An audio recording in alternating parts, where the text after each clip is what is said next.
Assalamualaikum warahmatullahi wabarakatuh. Halo sahabat elektronika, apa kabar? Semoga semua sehat selalu. Oke teman-teman, pada video kali ini kita akan membahas sebuah rangkaian konversi tegangan AC menjadi tegangan DC. Ya, di sini teman-teman saya sudah membuat sebuah rangkaian simulasi yang mana hasil output akhirnya sudah keluar sebuah tegangan DC dengan nilai 5,1 volt ya. Nah, bagaimana tahapan proses dari masing-masing penjelasan rangkaian ini? Mari kita simak bersama-sama. Oke, teman-teman, sebelum masuk ke penjelasan, kita pahami dulu apa itu rangkaian catu daya. Oke. Nah, teman-teman, pada alat perangkat elektronika kita sering sekali mendengar sebuah rangkaian catu daya ya, yaitu rangkaian catu daya banyak sekali digunakan pada perangkat elektronika seperti ponsel televisi, adaptor, dan lain-lain ya. Nah, memang konsumsi utamanya itu adalah sebuah tegangan input jarak PLN 220 volt. Akan tetapi semua rata-rata perangkat elektronik itu komponen di dalamnya itu konsumsi tegangan DC. Nah, untuk mendapatkan sebuah tegangan DC konversi dari AC 220 volt itu ada beberapa tahapan yang harus kita lalui, yaitu mulai dari input. Nah, input ini adalah tegangan AC-nya 220 volt. Setelah itu melewati sebuah proses penurunan tegangan. Ya, di sini kita menggunakan namanya trafo ya, trafo step down. Nah, setelah itu karena output trafo ini masih AC, ya kita perlu sebuah rangkaian untuk merubah menjadi DC ya, yaitu lewat sebuah blok namanya rectifier. Nah, di sini komponen yang berperan penting itu adalah dioda.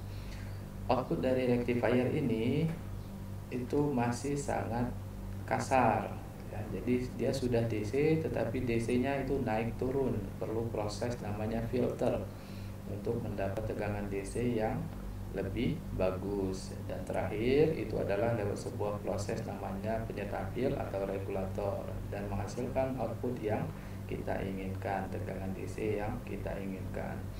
Nah, ini contoh gambarannya, ini sinyal AC-nya setelah melewati beberapa proses tadi keluar sebuah sinyal DC dan menghasilkan sama dengan sebuah baterai ya.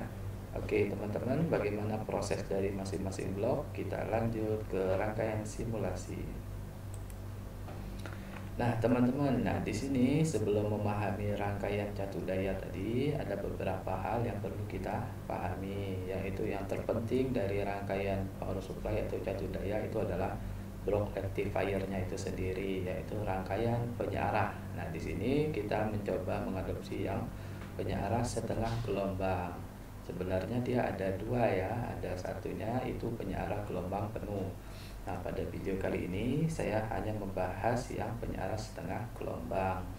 Bagaimana proses perubahan sinyal AC menjadi DC? Nah, berikut penjelasannya. Oke teman-teman, yang kita tahu sebuah sinyal AC itu sifat arusnya mengalir bolak-balik ya. Ada waktunya mengalir searah jarum jam, ada waktunya mengalir berlawanan arah jarum jam. Nah, jadi secara polaritas untuk sinyal AC itu sifat polaritasnya bolak-balik. Ada waktunya polaritas plus di atas, minus di bawah, dan ada waktunya plusnya yang di bawah, minusnya yang di atas. Nah, ini adalah gambar sinyal input untuk sebuah sinyal AC. Nah, kita anggap pada saat sinyal berada di atas titik nol, ya, jadi ini adalah titik nol. Pada saat sinyal berada di atas titik nol, kita anggap itu polaritasnya di atas plus, bawah minus. Nah, pada kondisi ini itu terjadi aliran arus pada rangkaian sederhana ini ya. Ada rangkaian penyiaran setengah gelombang ini, itu ada aliran arus. Nah, itu dikarenakan dioda itu berfungsi forward bias, artinya dia mengaliri arus pada saat arus mengalir dari kaki anoda menuju katoda. Nah, teorinya dioda forward bias bisa kita lihat di sebelah. Nah, gini contoh plus minus. Nah, itu aliran arus selalu terjadi ya. Selalu terjadi karena diodanya dibias maju. Nah, penjelasan berikutnya pada saat polaritas AC-nya berbalik, plus di bawah dan minus di atas, itu kita anggap sinyal yang berada di bawah titik nol. Itu tidak ada aliran arus yang terjadi di sini, tidak ada sama sekali ya. Itu dikarenakan kemampuan dioda itu bersifat menahan arus. Nah, jadi contoh simulasinya di sebelah itu, kalau kita lihat simulasinya tidak ada sama sekali aliran arus yang terjadi, sehingga pada saat polaritas plus bawah atas minus itu output secara teori bisa kita hitung V sama dengan I kali R. Nah, kalau I-nya 0, berapapun nilai R-nya, maka akan menghasilkan output 0 volt. Nah, jadi secara sinyal output kita bisa lihat ini adalah polaritas pada saat sinyal AC berada di atas titik 0. Nah, yang garis 0 volt ini itu dikarenakan tidak ada tegangan yang terukur. Nah, jadi menghasilkan output yang keluar setengah gelombangnya saja, setengahnya lagi tidak keluar. Nah, teman-teman, sinyal ini itu sudah dikatakan DC ya. Sudah dikatakan DC karena dia tidak ada lagi polaritas negatifnya, sudah berada di atas titik 0 semua atau sama dengan 0. Nah, kalau kita lihat di sini DC-nya masih sangat kasar ya. Artinya ini muncul tegangan, tiba-tiba hilang 0 volt, 0 volt.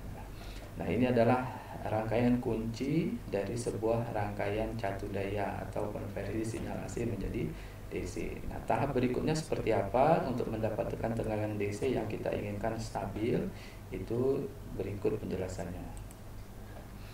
Nah, teman-teman, nah ini adalah aplikasi langsung dari simulasi AC yang saya berikan nilainya 220 volt. Nah, seperti tadi penjelasannya, untuk mendapatkan DC yang kita inginkan, misalnya 5 volt, saya perlu proses penurunan tegangan dulu. Nah, di sini saya menggunakan sebuah trafo. Output trafo di sini itu masih AC, teman-teman ya, masih AC. Nah, bentuk sinyalnya yang ini ya, masih AC. Nah, kita mengadopsi rangkaian tadi, penyala setengah gelombang tadi, sehingga sudah menghasilkan output DC dengan hasil sebagai berikut. Bentuk sinyal keluarannya ya setengah gelombang. Nah, ini sama seperti tadi, sinyalnya masih kasar. Proses berikutnya itu adalah filter ya. Bagaimana proses filter, kita cek sama-sama. Nah, teman-teman, ini adalah proses filter output setengah gelombang ya. Nah, jadi di sini oke, maaf ini ada salah, kita edit sedikit ya. Oke, bentar.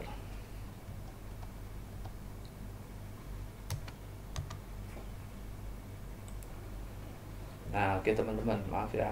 Nah, di sini kita lihat ada penambahan satu komponen namanya kapasitor. Nah, kapasitor inilah yang berperan penting pada blok filter tadi. Nah, kalau kita lihat di sini VDC out-nya sudah, bentuk sinyalnya sudah lurus ya, DC-nya sudah lurus. Tapi pada dasarnya sebenarnya masih ada ini ripple ya, perubahan tegangan yang kecil ya di sini ya. Tapi karena ini disimulasi udah kelihatan seperti garis lurus. Nah, kalau kita lihat di sini, ini titik 0 voltnya, ini sudah ada nilai dengan tegangan kalau terukur itu nilainya 9,1 volt ya. 9,1 volt lurus ya. Jadi DC yang setengah gelombang tadi sudah difilter sama kapasitor, sudah lurus. Dan terakhir kita tinggal memutuskan mau output berapa volt. Ya, kita tinggal memutuskan, misalnya pengen di 5 volt DC outputnya, maka kita perlu menambahkan sebuah komponen regulator atau penyetabil tegangan. Bagaimana proses penambahan rangkaiannya, kita lihat sama-sama.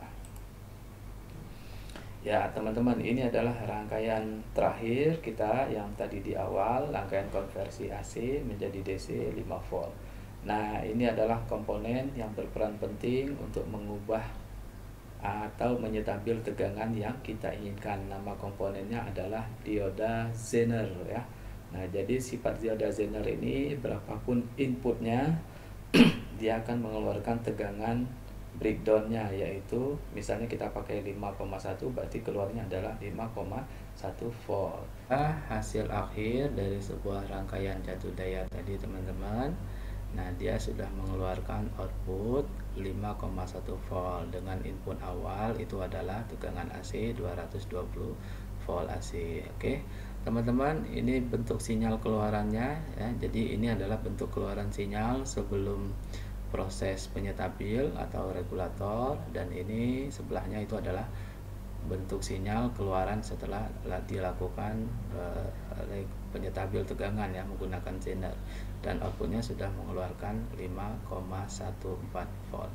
Oke teman-teman, berikut sekian untuk video kali ini, semoga bermanfaat. Kalau ada pertanyaan boleh dimasukkan ke kolom komentar.